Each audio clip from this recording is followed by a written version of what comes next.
No ar, Jornal da CUT. Notícias, Giro sindical, direitos, mundo do trabalho, política, economia. saúde.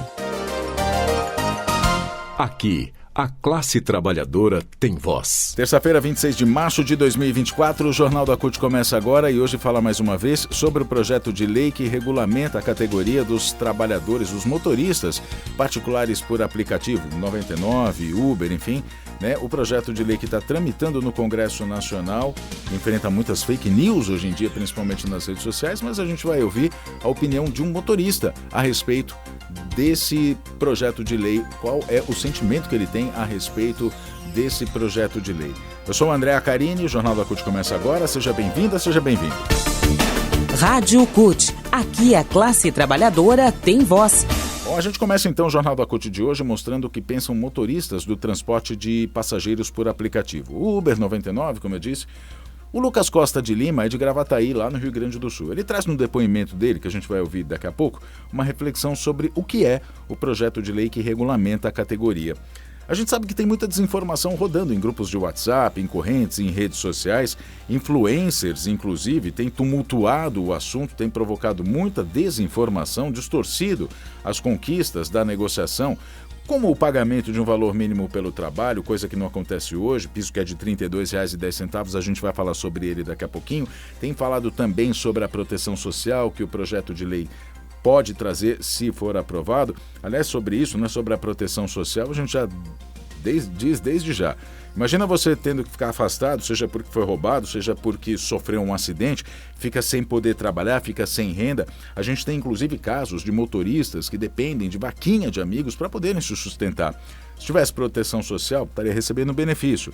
Aliás, mais uma vez sobre isso para ficar claro, no PL está que a maior parte, né, dessa proteção social que vai ser uma contribuição que vai partir das empresas e dos trabalhadores, ela vai ser a maior parte, 20%, total é 27,5%, mas 20% vai ser paga pelas empresas. O trabalhador vai ter só 7,5% de contribuição saindo do bolso dele.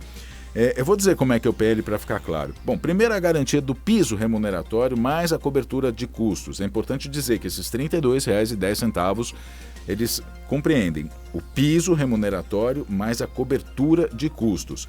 Desses R$ 32,10 por hora trabalhada, 75% é considerado custo. Então, fazendo as contas aqui, 75% dos R$ 32,10 de custo que eles vão pagar é R$ 24,08.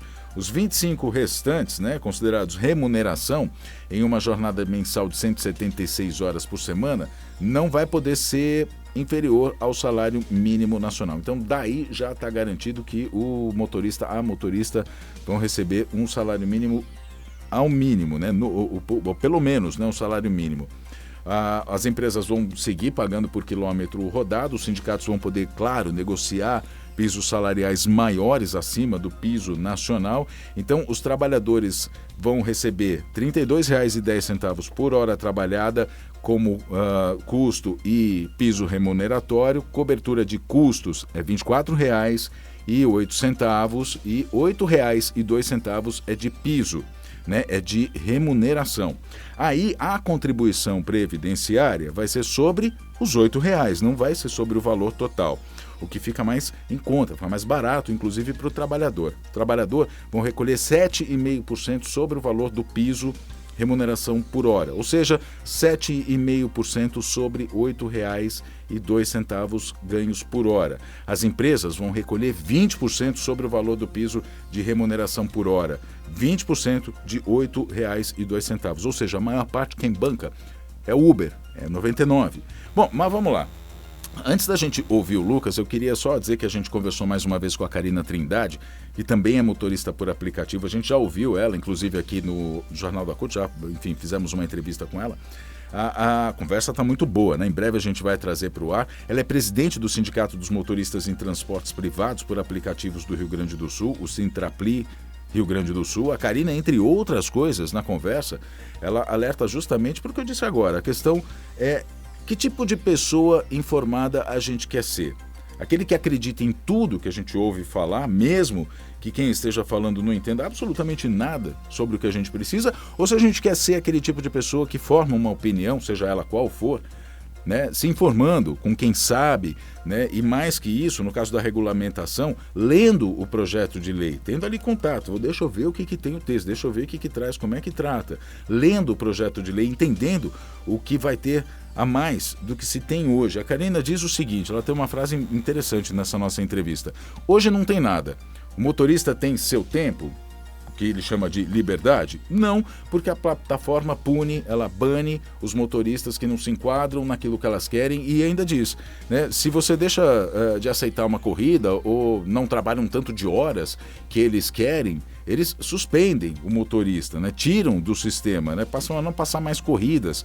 Ou seja, estar à mercê das plataformas, e isso o PL corrige, isso o PL vai trazer como regulamentação, não vai acontecer mais. Bom, a gente vai ouvir então o Lucas, que é lá de Gravataí, o Lucas Costa de Lima, que é motorista por aplicativo, para ver o que ele pensa a respeito desse PL. Vamos ouvir. Me decepciona muito as fake news que estão sendo espalhadas aí pelo Brasil e mundo afora a respeito da regulamentação, tá? Eu sou motorista de aplicativo há mais de 6 anos.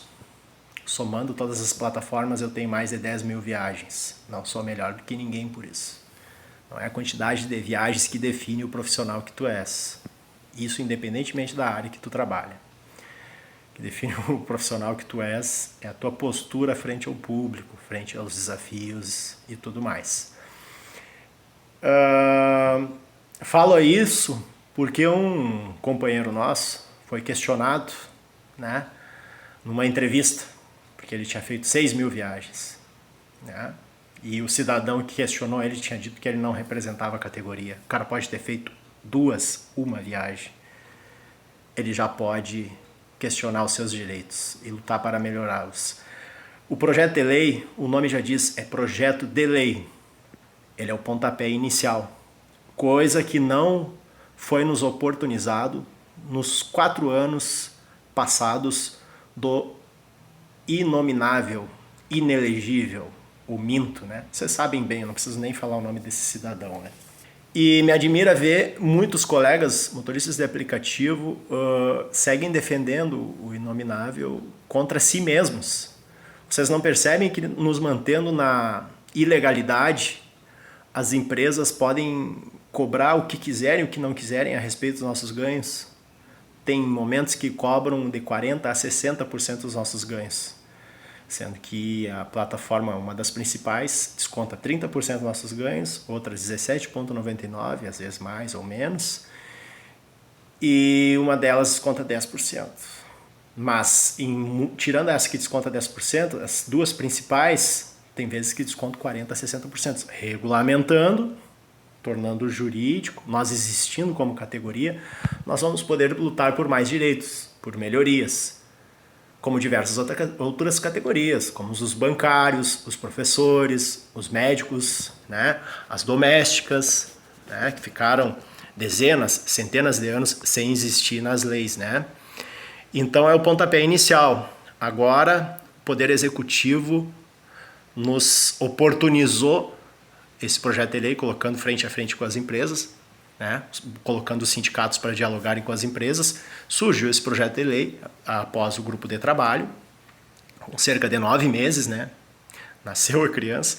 Agora vamos criar essa criança, vamos melhorá-lo, vamos educá-lo, vamos dar suporte para essa criança, né? Que é o projeto de lei. Agora está indo para o Congresso. Quem não sabe, o Congresso também faz parte do governo, pessoal. Não é só o Poder Executivo, não é só o nosso presidente Luiz Inácio Lula da Silva. Os mais de 500 deputados e mais de 80 senadores, esses também fazem parte do poder, que é o poder legislativo.